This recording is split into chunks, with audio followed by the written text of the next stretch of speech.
So students, in today's lecture we will be seeing how to solve Morse circle. Now Morse circle is a method by which we can solve sums in which there are multiple stresses acting on a single body, right? We have seen examples of this. For example, let us imagine that this is our body, okay, and on this body there are multiple stresses that are acting. For example, that there is a tensile stress in x direction. Okay, so this is your x direction, there is a tensile stress. In y direction there is a compressive stress. So in this y direction there is this compressive stress, and additionally at the same time there is also some amount of shear stress that is acting, right? Now we all know that for shear stress, what is the rule? That if the shear stress in x on the x face, right, which is our x face, this is our x face, right? If the shear stress over here is in clockwise direction, then the shear stress is positive.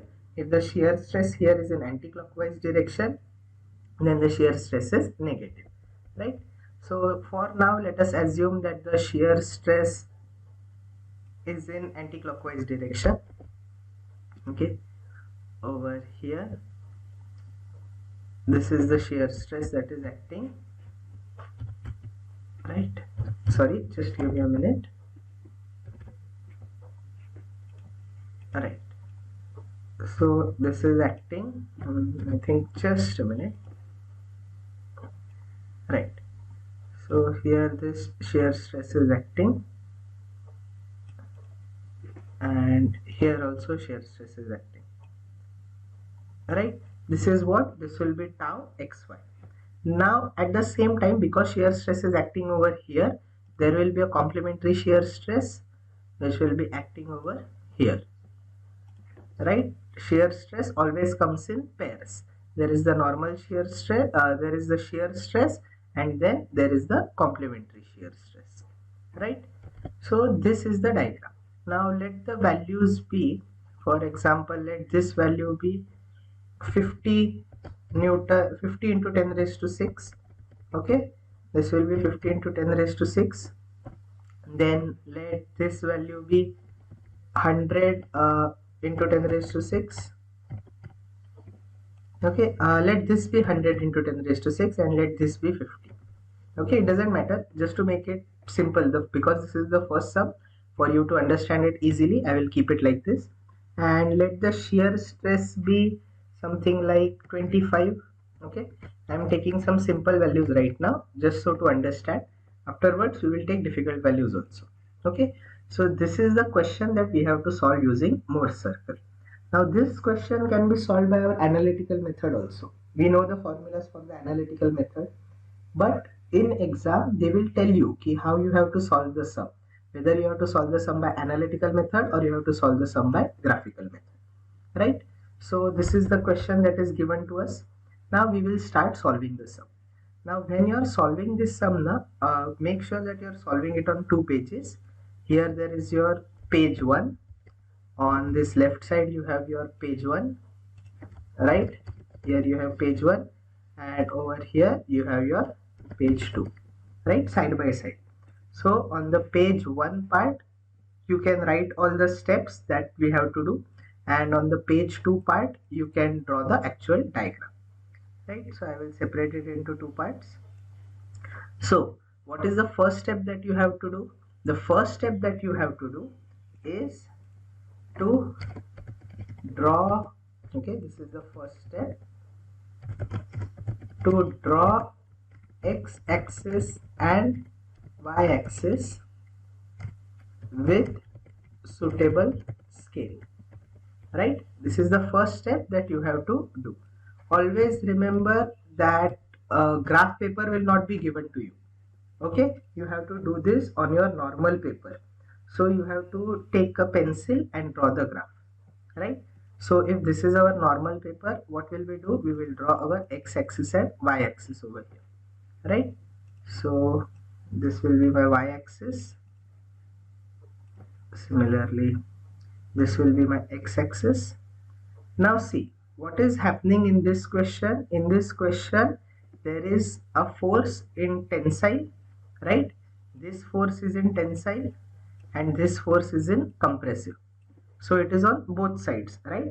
Tensile is positive, compressive is negative, right? So here we have tensile, here we have normal forces, right? Normal forces. This is positive normal force and this is negative normal force. Over here we have tangential stress, or tangential stress is also known as shear stress, right? This is positive, and over here we have negative tangential stress, which is also known as negative shear stress, right? So these are the x-axis and y-axis. In this question we have negative also, negative normal stress also. We always have positive and negative tensile stresses, but sometimes we have only positive normal stress. In that case, draw graph only on the right side, because we will require only quadrants 1 and 4, right? This is quadrant 1, this is quadrant 4. These are the only two quadrants that we will require. But whenever we have a negative normal stress also, that is we have stress in compression also, we will require all 4 quadrants, right? So I have taken this example first so that you can understand the complete process. Then we will come to the other kind of sums, right? So now what we have to do, we have to select a suitable scale and make markings, right? That is the next step. We have to take a suitable scale and make markings. So what should be the scale that should be selected? What is the value over here? What is the maximum value over here? 100 into 10 raised to 6, right? So what you can do, you can write your scale as, we can select scale as scale, and always remember the scale should be same on both the axes. The same scale should be used for both the axes. We can take 1 centimeter is equal to 20 into 10 raised to 6 Newton per meter square, right? This is the scale that we can take. So each centimeter is equal to 20 into 10 raised to 6 Newton per meter square. The next step that you have to do is that you have to use your scale and make markings at each centimeter. So 1 centimeter, 2 centimeter, 3 centimeter, 4 centimeter, 5 centimeter, right? We are going to require till 5. So I'll make 1 extra, 6. Okay. Now see, I am making these markings randomly because I am on the computer. I cannot use a scale over here, right? But you can use your scale and make markings at each centimeter, right? So 1 centimeter, 2 centimeter, 3 centimeter, 4 centimeter, 5 centimeter. Over here also I will do the same thing. 1 centimeter, 2 centimeter, 3, 4, 5. Right? Here also 1, 2, 3, 4. Right? Done. Now what? Each centimeter is 20 into 10 raised to 6. So I can write over here. I do not have to write that 10 raised to 6. I can just write 20. Okay? That is enough. Just writing 20 over here is enough. So similarly, what I can do? Here I can write 60. Here I can write 100. Okay, I'll just reduce this. Okay, I can write 100 over here, right? This is 100. Similarly, I can write it for y-axis also. I'll just write it over here, 20. Okay, I prefer writing alternate numbers because it just helps to keep it a little bit less cluttered. Okay, now because of the limitations, I have to write 20 and 60 slightly below, right? You write it correctly. This will be minus 20 and this will be minus 60. Alright, and here we will have minus 20 and minus 60. Right? So this part is done. So what is the next step that we have to do? After we have, this was the first step, we drew the x-axis and y-axis with a suitable scale. What was the scale that we chose? 20 into 10 raised to 6 Newton per meter square. Now the next step that we have to do is mark the points. Here I will write it. Okay, just 1 minute. So we have to mark which points? We have to mark the points sigma x, comma tau, and we have to mark the point sigma y comma minus tau, right? Why? Sigma x is, in our case, sigma x is what? See, we have to mark the point what? Sigma x comma tau. In our case, what are the values of sigma x, sigma y and tau? So if we look over here, see what is the value of sigma x? Value of sigma x is positive 100 into 10 raised to 6. What is the value of sigma y? The value of sigma y is negative 50 into 10 raised to 6. And what is the value of tau? The value of tau in this case is, because it is rotating the body in anti-clockwise direction. See, if you like, you can write it like tau x. This is in x wala. But don't write like this. Don't write x over here. Okay, because it is acting on both the sides. So see, look at the first, which is acting along x. Okay, so see, along this, what is the value? 25, but it is doing what? It is rotating it in anti-clockwise direction. So this is minus 25 into 10 raised to 6, right? So these are the three values that we have to use. So sigma x is what? Positive 100, and tau is what? Minus 25, right? So I have to mark the point sigma x comma tau. That is the step number 2. And step number 3 is mark the point sigma x comma minus tau. So sigma x is 100, tau is minus 25. So I will mark point 100 comma minus 25. Okay, it will be somewhere over here, right? This is the point. You can mark it carefully on your graph paper. It is on 100 in x axis and minus 25 in y axis. Then what is the next step? I have to mark sigma y comma minus tau, right? So I will do sigma y. What is sigma y? Minus 50, and tau is minus 25, but I have to mark minus tau. So negative of negative will be positive. So I have to mark minus 50 comma plus 25, right? Here also negative side in 25 also. So it will become positive. So minus 50 comma 25. So minus 50 comma 25, right? This is our second point. So I have marked the 2 points. I have marked sigma x comma tau, and I have marked sigma x comma minus tau. What is the next step that I have to do? Next step that I have to do is I have to join the 2 points, and after that mark the intersection of the line on x-axis, right? These are the 2 steps that I have to do. First what? First I have to join the 2 points, and then what? I have to mark the intersection where the 2 points are intersecting on the x line, right? So I will use this line and I will join these 2 points, right? Now I have joined these 2 points. Okay, let us assume that this is correct, okay, because I am limited by using a computer. So this is the line that we have joined. Then what I have to do? I have to mark this point. Okay, this point is of interest to me, and this point should be marked as C. This point will be marked as C. Okay, you can name it anything you like. Okay, it is not important that it should be C only. You can mark it as A also. Any point will do. Even if you don't mark it right now, that is also okay, right? So just mark it like this. Then what you have to do? Then you have to take a rounder. You have to keep the center of the rounder, means your compass.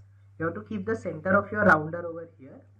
Keep the center of your rounder over here and draw a circle. Okay, where the radius is equal to this distance. Where the radius is equal to this distance, right?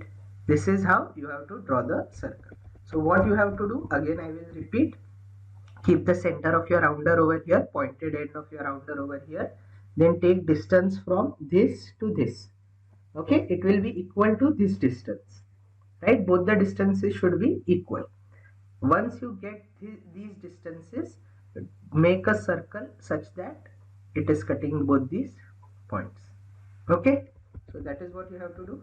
So over here I will take this circle and I will just have to eyeball it.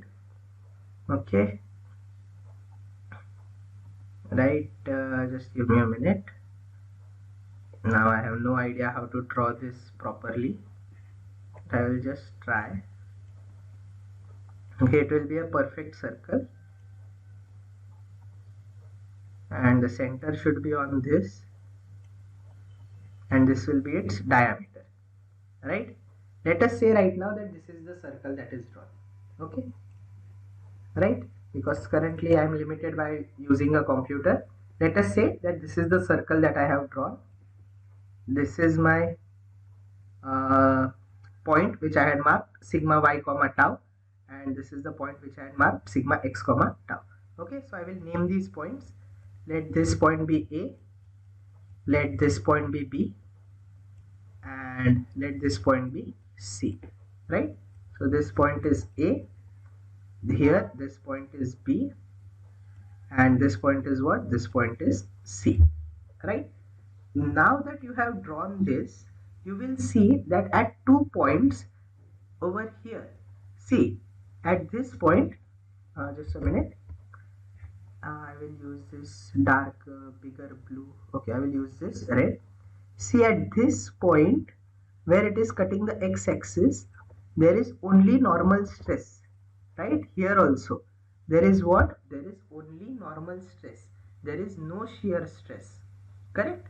There is only normal stress and there is no shear stress. So what should be this called? We have learned in yesterday's lecture that the planes in which there is only normal stress and no shear stress are known as what? They are known as principal planes, right? Principal planes. And in principal planes we have what? We have principal stresses, right? Yesterday we have seen these principal planes and principal stresses. This concept we have seen yesterday.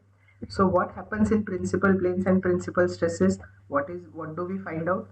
We find sigma n1, which is what? Sigma n1 is the maximum normal stress that can be obtained in our system, and sigma n2, which is the minimum normal stress which can be obtained in our system. So over here, this is the value of sigma n1, right? This is the value of sigma n1. So if we measure this distance, right? If we measure this distance, this will be what? This will be sigma n1, right? Similarly, we can measure this distance. Okay, we can measure distance from here to here, right? From here to here. Okay, assume that this is correct. Okay, I will just draw this first. So it is correct, and I will measure distance from here to here, and this will be what? This will be sigma n2, right? So I have sigma n1, I have sigma n2. These are my normal stresses. So sometimes they can ask you to find what is the normal stresses, not normal stresses, what are the principal stresses. So this is how you can find out the value of the principal stresses, right? So in my case, what will be the value of principal stresses? The value of principal stresses will be something like less than 110, I think, and greater than -40. Okay, less than -40, actually less than -40. Okay, because I haven't drawn the circle perfectly or marked the points perfectly, I cannot get the perfect values over here, right? But these will be the values of the principal stresses. Now another thing that you can find out is what? Another thing that you can find out is not only the value of the principal stresses, but also the location of the principal planes. Okay, you can find out the location of the principal planes. How do you find out the location of the principal planes, right? We found out the theta angle. So what you have to do, you have to measure this angle, okay? Measure this angle and divide it by 2, okay? So this is what? This is your theta p, right?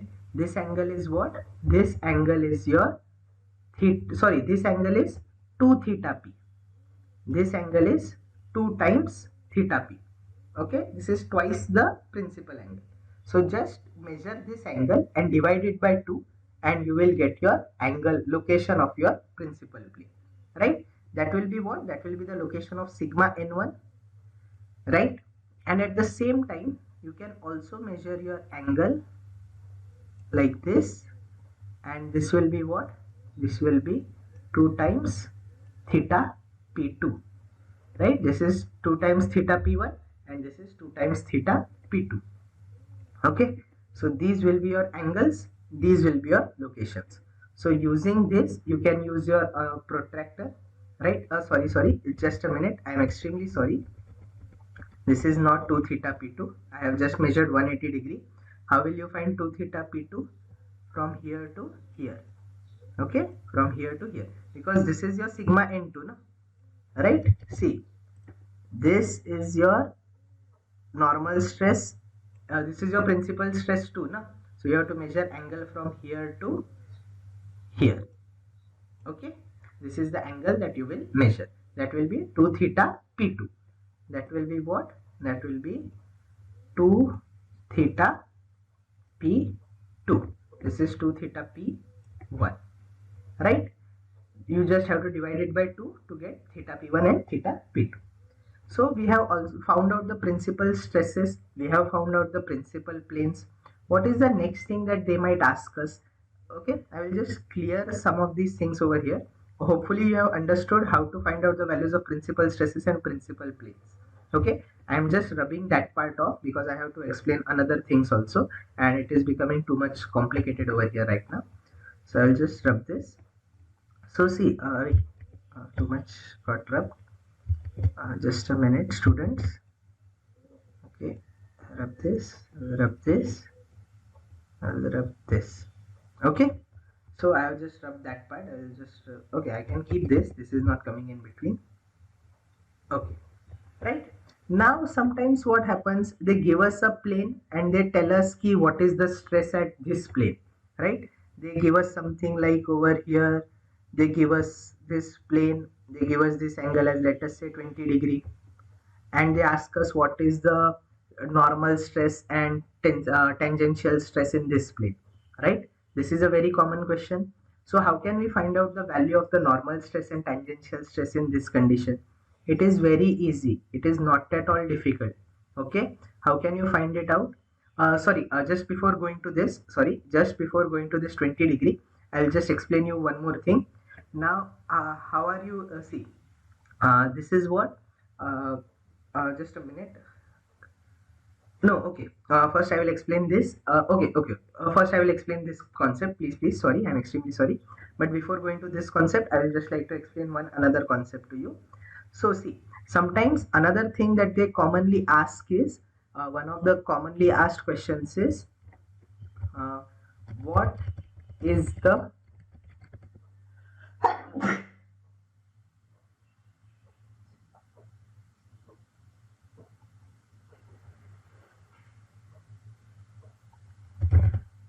value of maximum shear stress?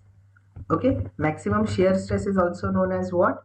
Maximum shear stress is also known as maximum tangential stress, right?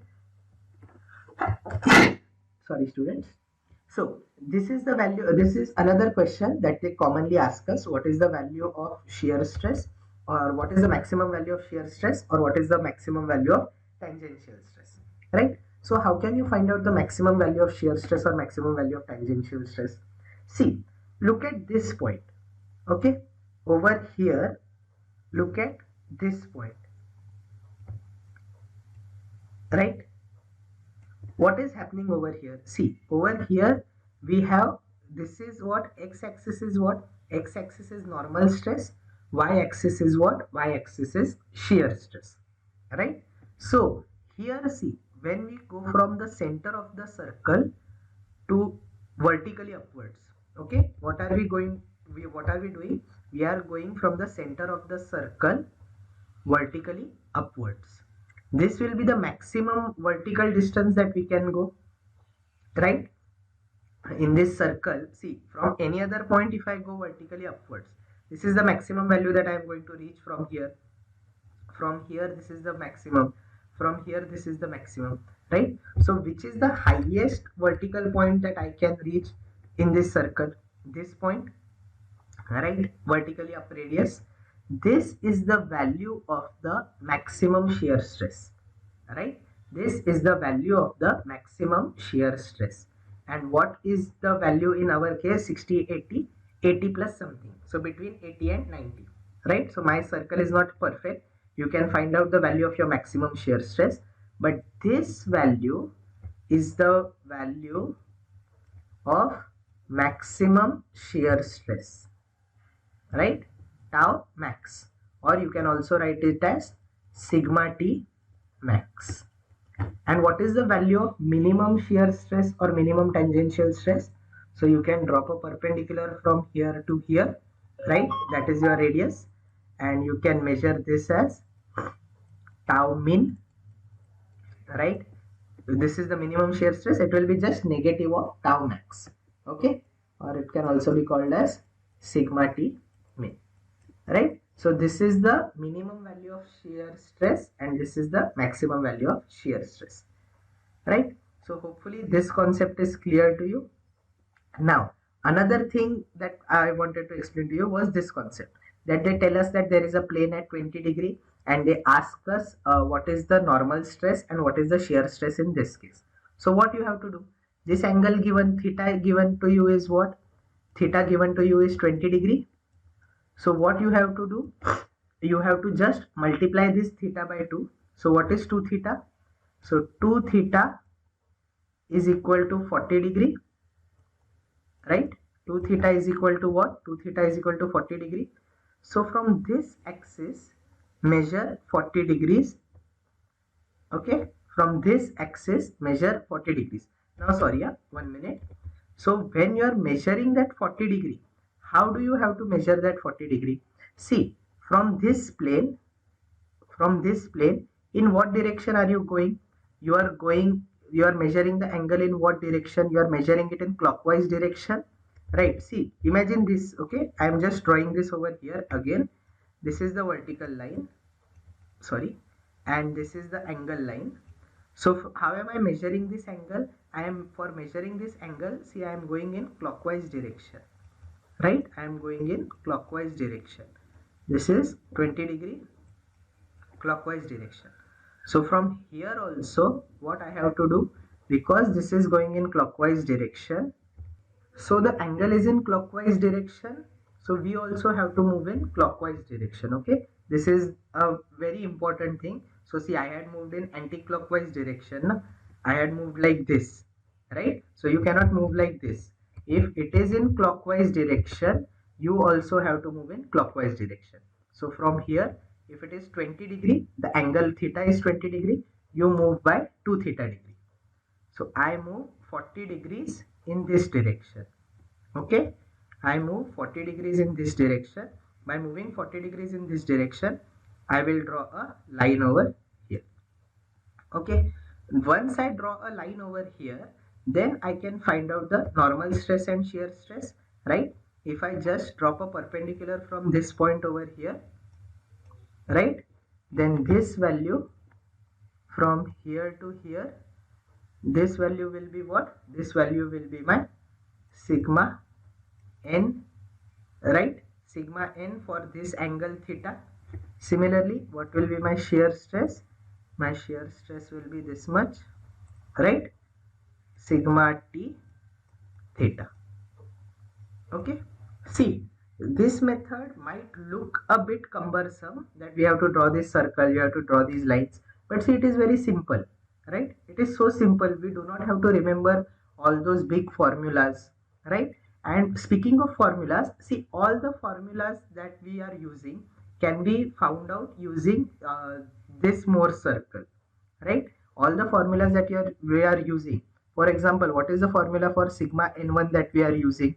If you remember correctly, what is the formula? Sigma x plus sigma y by 2 plus square root of sigma x minus sigma y by 2 the whole square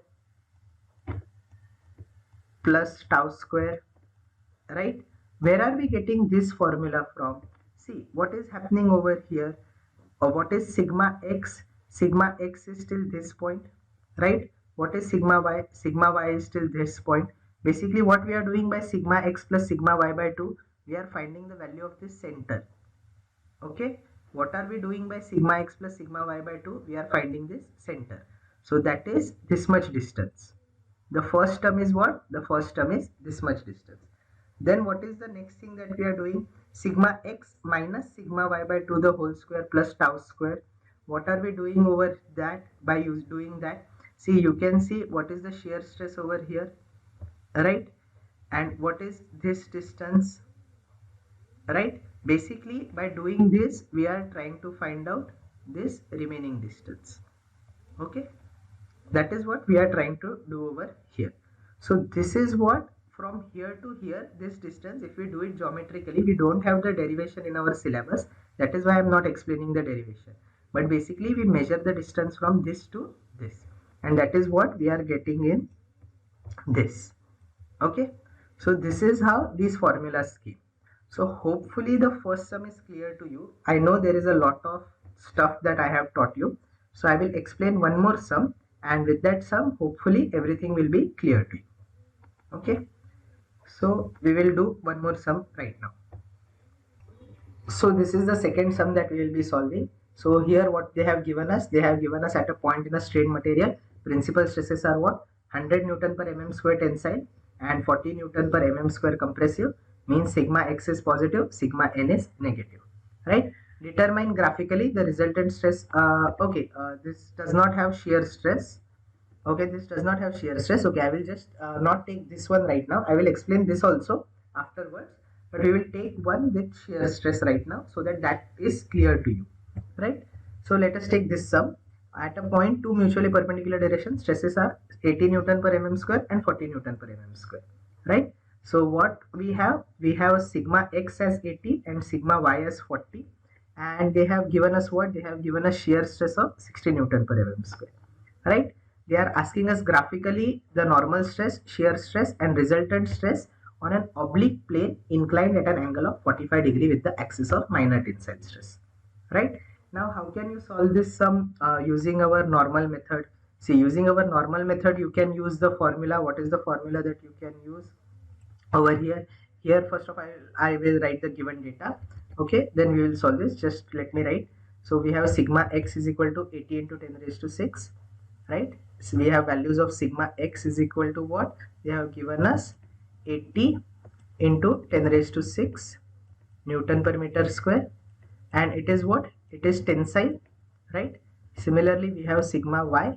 Sigma y is equal to what? Sigma y is 40 into 10 raised to 6, right? Newton per meter square, and they have given us shear stress as what? The shear stress is given as negative 60. Okay, I haven't drawn the diagram over here yet, but it must be negative. It must be rotating the body in what? It must be rotating the body in anti-clockwise direction. So here it will be minus 60 into 10 raised to 6 Newton per meter square, right? So these are the forces. Now just one thing I want to clear. Some of you might be confused that if the body is rotating in anti-clockwise direction, why are we taking it as negative? Because anti-clockwise is always considered as positive, right? That is what you must be thinking. But see, always remember, stress is what? Stress is the opposing force that is developed within the body, right? Stress is what? Stress is the opposing force that is developed within the body. So if this is your body, and if I am applying shear stress like this, if I am applying stress like this, shear stress like this, what will be the resultant opposing force created inside the body? The resultant opposing force created inside the body will be like this, right? So if I am trying to rotate the body in anti-clockwise direction, what is the body trying to do? The body is trying to rotate in clockwise direction, right? So in the body, what is happening? In the body, the force is in clockwise direction. That is why we take this as negative. Okay, see, this concept is not very important for you to understand. Means it is important, but no one is going to ask you this in exam. This is just because some of you might be confused that physics is not behaving according to maths. Physics is behaving according to maths, but what is happening? We are applying the force in anti-clockwise direction, but the body is developing force in clockwise direction. And what is stress? Stress is the resultant force developed inside the body, not the force that we are applying. Okay, that is why whenever body is rotating in anti-clockwise direction, because of the force applied, the shear stress is negative. Okay, so this was just something extra that I just wanted to make clear to all those who had this problem, right? So with this we will also have the diagram. So this is, let this be our body. So sigma x is what? Sigma x is 80 and sigma x is positive. So this is over here, and just put it over here, and then there is this, right? Sorry. Okay, just understand. Now I cannot do this perfectly. Okay, I can do this like this. So sigma x is 80. This is what? 80 into 10 raised to 6 Newton per meter square. Similarly, sigma y is what? Sigma y is also tensile, so no worries, it is also positive, 40 into 10 raised to 6. And at the same time, tau is what? Shear stress is what? 60 into 10 raised to 6. So here we have our shear stress 60 into 10 raised to 6, right? Because it is negative, so I have drawn it rotating the body in anti-clockwise direction, right? So this is the diagram that we have with us. Now what we have to do, we have to solve this method by using graphical method, right? They have asked us to solve it using what? They have asked us to solve it using graphical method. So I will divide it over 2 pages. Okay, here I am drawing the Mohr circle. Here I can write the steps and do all the calculations, right? Now I will do the sum perfectly, right? So what is the first step that we have to do? Always the first step that we have to do is draw the x-axis and y-axis with suitable scale, right? That is the first thing that I will do. Draw the x-axis and y-axis with suitable scale. So over here I can draw this as the y-axis. Similarly sorry students, now see, just a minute, because both the stresses are positive, see 80 is also positive, 40 is also positive, so what I can do, I can draw this over here, right? Why? Because both are positive, no? So I do not need the negative a lot, right? I can draw the diagram like this. I'm just leaving a little bit negative, just if by mistake the circle becomes big, I'm just leaving a little bit negative over here. Okay, so this is the circle that we have drawn. Then what do? We mark the readings. Now again the maximum value is what? 80. So you can take 1 centimeter is equal to 20 Newton, or 20 into 10 raised to 6 Newton per meter square, right? So again that is the scale that I am going to take. So what is the scale? See, scale should be same on both axes.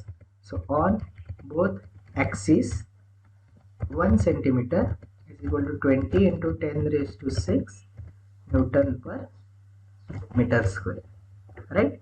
This is the scale that I have. Okay, so the first step, no, I have to do the markings also. With a scale, what you are going to do, you are going to mark 1 centimeter, 2 centimeter, 3 centimeter, 4 centimeter, right? I will just mark them a bit big so that I can draw neat. 1 centimeter, 2 centimeter, 3 centimeter, 4 centimeter, and go till 5 centimeter. Okay, always go one step more. So I will just mark over here 5 centimeter. Okay, imagine that my line is more. Here I will mark 1 centimeter, 2 centimeter, 3 centimeter, 4 centimeter, right? Mark it carefully with a scale. I cannot do it because I am doing it on the computer.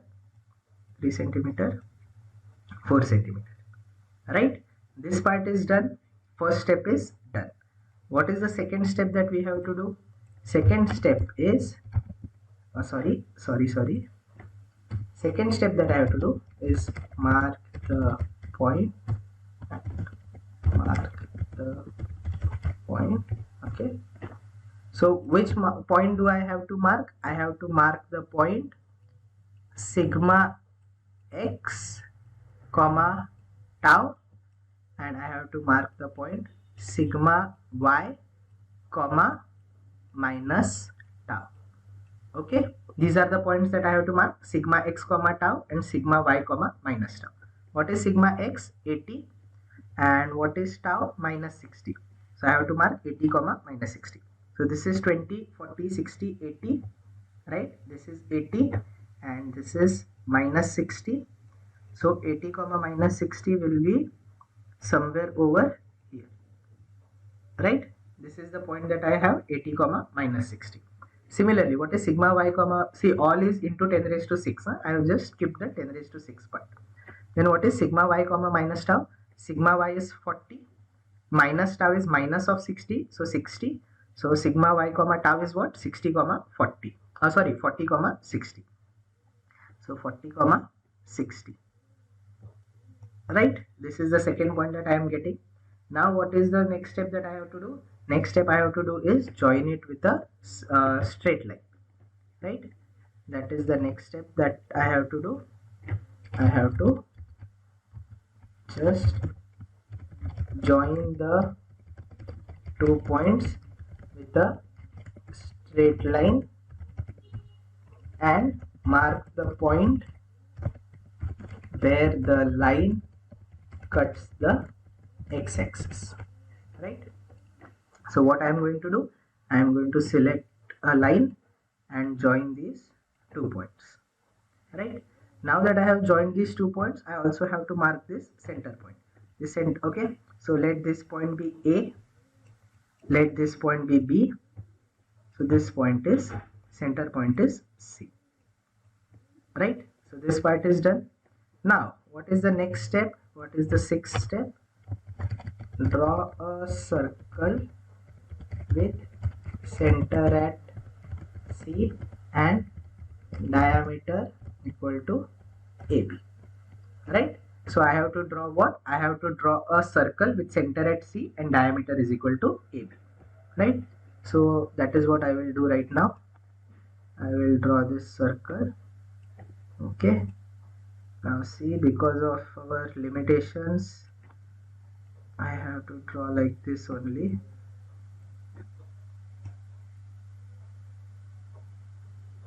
Okay, just assume that I have drawn the circle properly. Okay, even I am not sure how I can draw it perfectly, right? So it will be something like this.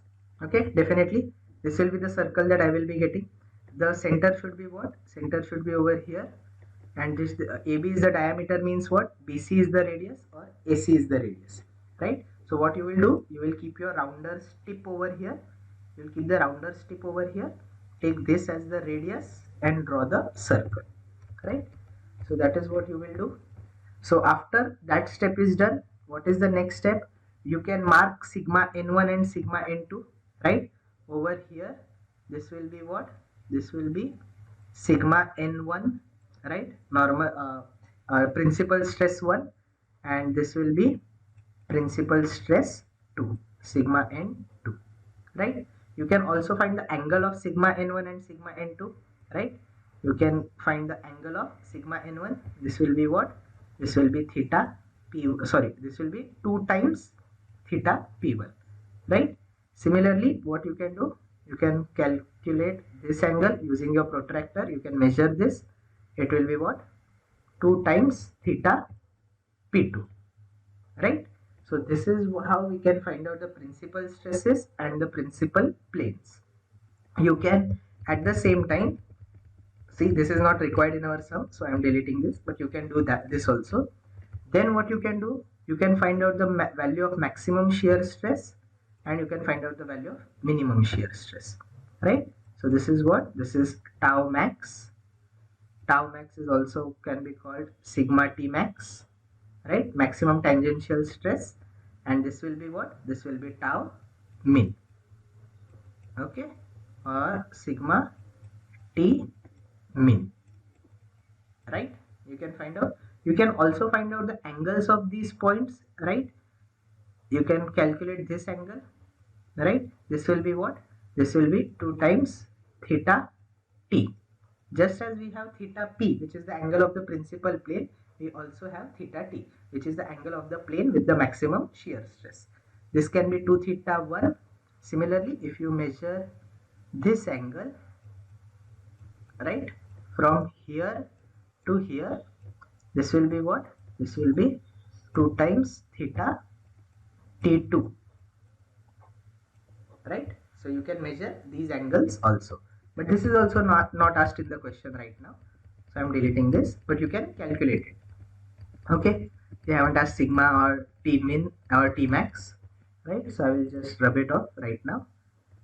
But what have they asked us in the question? What have they asked us?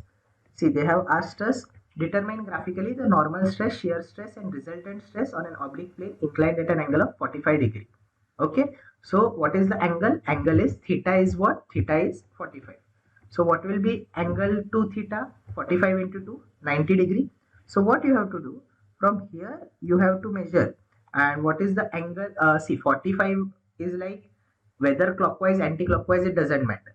Okay, so 45, for 45 it doesn't matter whether it is clockwise or anti-clockwise, you are going to go to the same point. But still, if they are asking us, because they haven't given us anything, sorry, 45 axis with the minor tensile stress. Okay, what does this mean? That the line is like this and this is the angle 45. That is what they have given us. Means this angle with the minor, no? Sorry, with the minor. Sorry. So they have given us this angle. This is 45 that they have given us. Okay. This is the minor tensile stress, na? Minor tensile stress means what? Y-axis, na? So we have taken 45 degree with what? 45 degree with the y-axis. Okay. So 45 in what? In clockwise direction, right? This is in clockwise direction. I explained in the previous sum. So similarly, from here we will move in what? We will move in clockwise direction. How much? If theta is 45, we will move to theta. That is 90 degree. So we will move 90 degree. So after moving 90 degree, if we get this line, okay, so I have moved 90 degree. Okay, sorry, let us say from here to here the angle is what? Angle is 90 degree. So what is theta r? Theta r is this distance from here to here. This is your, sorry, this is your sigma r.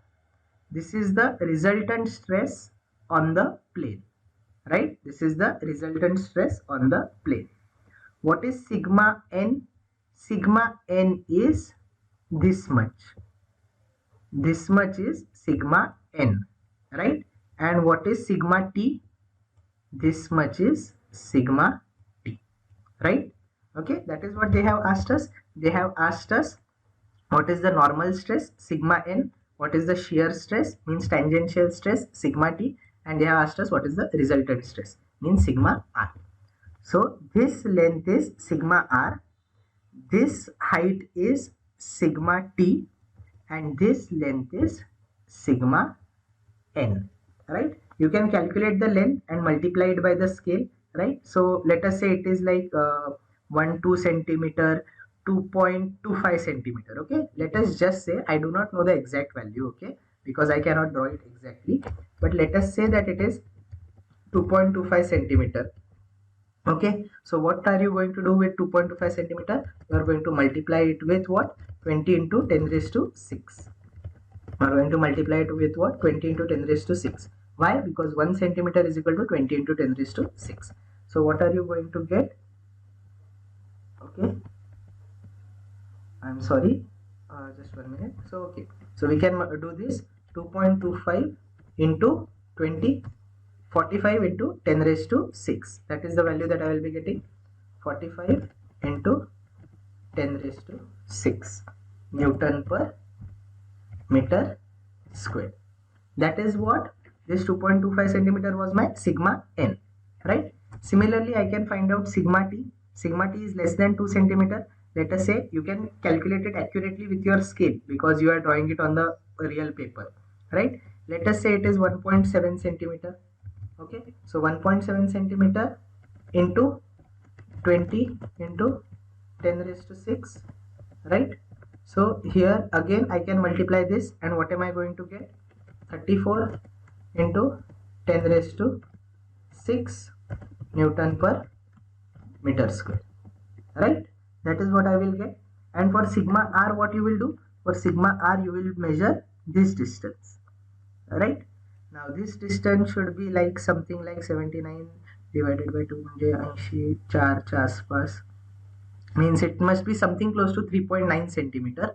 Okay, now I cannot exactly say, I can exactly say if you want. So it will be what, 2.2 square root of 2.25 the whole square plus 1.7 the whole square.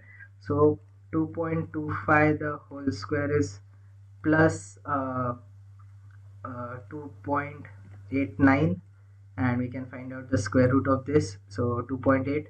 So this will be nearly 2.8 centimeter. If you measure this distance, sorry, if you measure this distance from this point to this point, it will be something close to 2.8 centimeter. Okay, so again we can write that as how, 2 sigma r is equal to 2.8 centimeter into 20 into 10 raised to 6, which will be equal to what, which will be equal to 56 into 10 raised to 6 Newton per meter square, right? So this is how we are going to solve the sums using Mohr's circle. I showed you all the three things that we can do in this. We can find out the value for an oblique plane.